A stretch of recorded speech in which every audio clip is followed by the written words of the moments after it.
Hey guys, what is up? Welcome back to another video here on Watts Wildlife. Today guys, we are going to be taking a look at some of the herbivores of Yellowstone National Park, mainly bison. We'll also probably have some footage of elk and stuff like that in here. Main thing though is going to be bison with the massive herds that are over in Lamar Valley. Going to get some really good footage of them, hopefully get some good pictures too, and kind of just talk about the history of the bison and why they're so important to the park and how they almost went extinct, but Yellowstone National Park saved the bison from extinction. So we're gonna head over there now. We're about an hour away from Lamar. We're gonna head over there, check it out, and it's gonna be pretty awesome. It's definitely my favorite area of the park because of all the wildlife watching, so it's gonna be pretty darn cool, and we're gonna head out right now.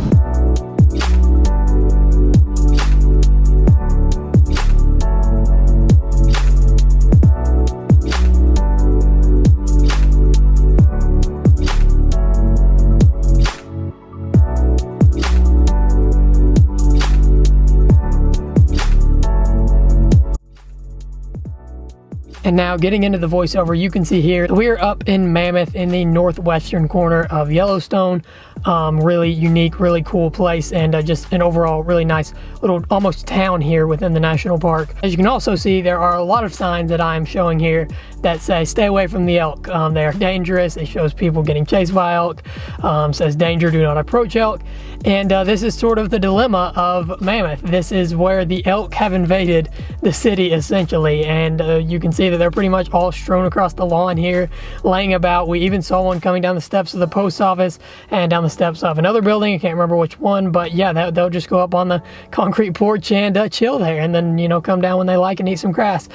So yeah, they've kind of invaded Mammoth, and essentially they feel safe here because the people here have never shown any aggression. They've never really tried to hurt the elk. The elk know that the cars and the humans that are here are safe to be around. They're not going to harm the elk, and it's safe living conditions, unlike, you know, when you go out into non-national park areas. Obviously they get hunted and everything else, so they're afraid of humans, but that's not the case here. And the reason the elk ever even moved into Mammoth and kind of took it over themselves is because of the wolf reintroduction in, I believe, 1995, and when they reintroduced the wolves, obviously that put a new predator in the ecosystem, something that scared the elk. Before that, they didn't have any real natural predators left.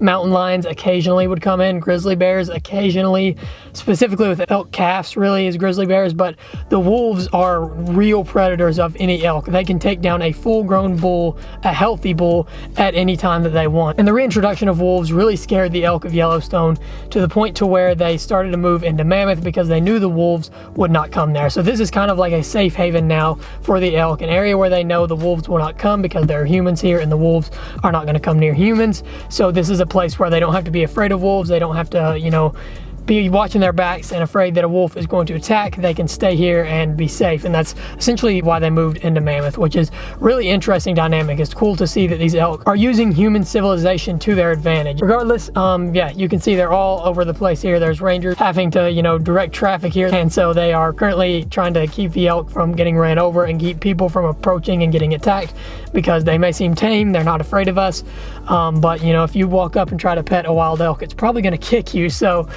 they've got a ranger assigned to make sure nobody is doing anything like that. And yeah, overall, that is the elk invading the city of Mammoth here. Really unique and interesting situation, but it allows to be able to see the elk up close, which is really cool. After this, we headed over into Lamar Valley, and this is, as you've heard me say in other videos, my absolute favorite part of Yellowstone. And we went up here earlier in the day and saw thousands of bison all across the valley, but then we came up later in the day, and this is near the evening after we went and ate dinner to go wolf watching. We didn't see any wolves, but we did see a lot of bison. And when we came into the valley, there were actually two bison jams going on, one far down the road about half a mile from where we were, and then one right where we were sitting in traffic, and the herds were just crossing the road. Obviously, just like the elk, they're not afraid of people, they're not afraid of cars, so they were crossing the road here, and it caused a massive traffic jam, but it did allow for me to get some pretty good footage of these big herds of bison up close, which is really, really cool. And then obviously you've seen some of the clips in the other vlogs, and you'll see more of them in this vlog, of the huge herds of bison spread across the valley. And one of the really cool things about Lamar Valley is just the sheer number of bison that you see. It is the only place left in the world where you can go and literally see thousands of bison in a massive herd in front of you. And it really makes you feel like you've stepped back in time to the 1800s when there were 30 million bison spread across the Great Plains, and now you're getting to see the last little pocket of that here in Yellowstone. And that is really what makes the bison of Yellowstone so special. And just to briefly cover the history of bison and why they are so important to Yellowstone National Park. In the year 1800, there were an estimated 30 million bison spread across America. And in just 100 years, by 1900, there were less than 100 left in the entire world. And this is pretty much just because Americans, as they came across and settled America, came across the Oregon Trail, built railways across America. The gold rush happened. They pretty much just came through and wiped the bison out. I mean, they would just come through on trains, and hundreds of people would just stick their guns out the window and just fire away for target practice for fun. They wouldn't collect the meat, they wouldn't collect the skins, they didn't use any of the stuff off of the bison. They just killed them for fun and left the bodies to rot, and essentially just totally wiped the entire population of bison out. And to me, this is one of the biggest, if not the very biggest, embarrassment in American history. The fact that we came through and just took an animal that is iconic to America and an animal that is now viewed as very symbolic of America and just totally wiped it out and almost put it to extinction. I mean, it's just honestly kind of ridiculous to believe that people actually did this and thought that this was a good idea and didn't realize the amount of damage they were doing, but they didn't. And then eventually there were less than 100 left, and most of those were scattered across America in different little pockets, you know, 5 or 6 of them in a small herd. But the largest herd left was in Yellowstone National Park in Pelican Valley. There were 26 bison left, and when Yellowstone was established in 1872, these bison were then protected. They couldn't be hunted, they couldn't be killed, anything like that.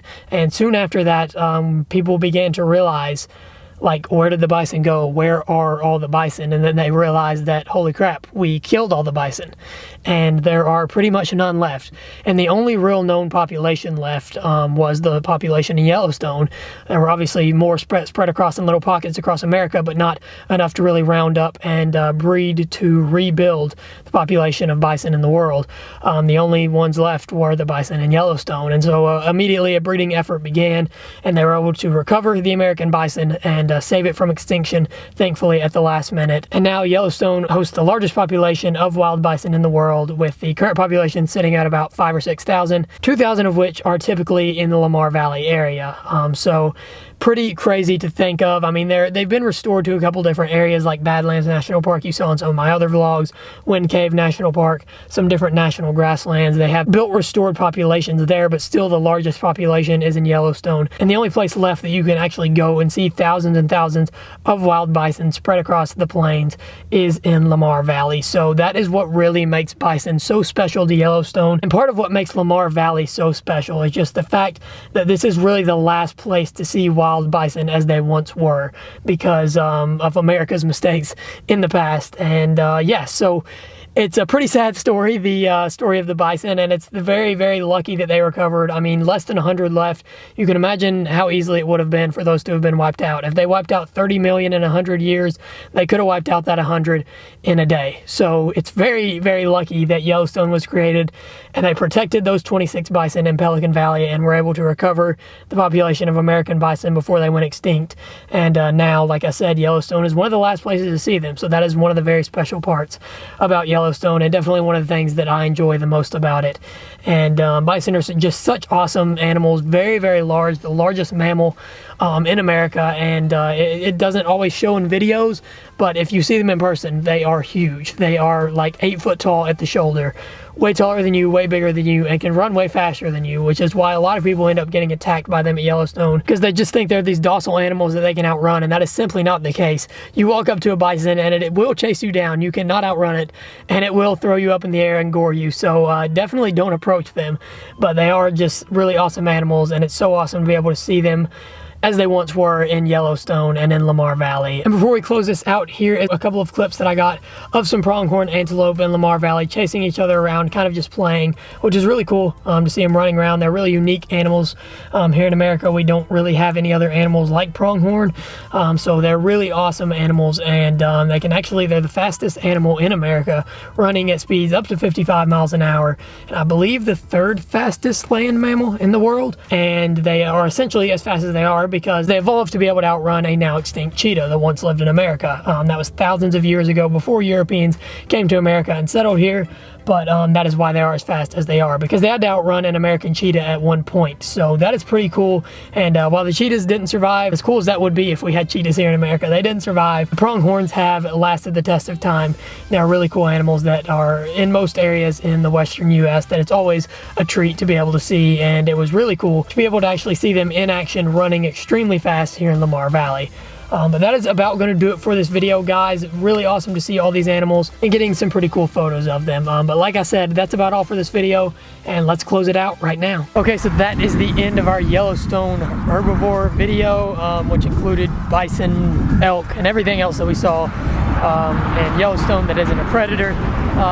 Really cool to see as many bison as we did in Lamar Valley. Obviously, all those elk and mammoth was pretty cool too, and see them, you know, actually in the city. And it was pretty cool. Definitely, I prefer the carnivores. I like the wolves, the grizzly bears, all that better. Don't get me wrong, seeing like 1,000 bison in one massive herd out in Lamar Valley is pretty dang insane. And it's just really cool to be able to see bison in the last place, the only place they were left in the world after the huge wipeout that, you know, America did during the 1800s. So it's definitely really cool. And now we are in Grand Teton National Park, as you can see by the mountains back here, and we're going to start doing videos here. So that is going to be it. Like I said, thank you all for watching. I hope you guys enjoyed this video. Please don't forget to share and like this video, and most importantly, subscribe so that you can be entered for that giveaway to swim with manatees at 1,000 subscribers. And I will see you all in the next one.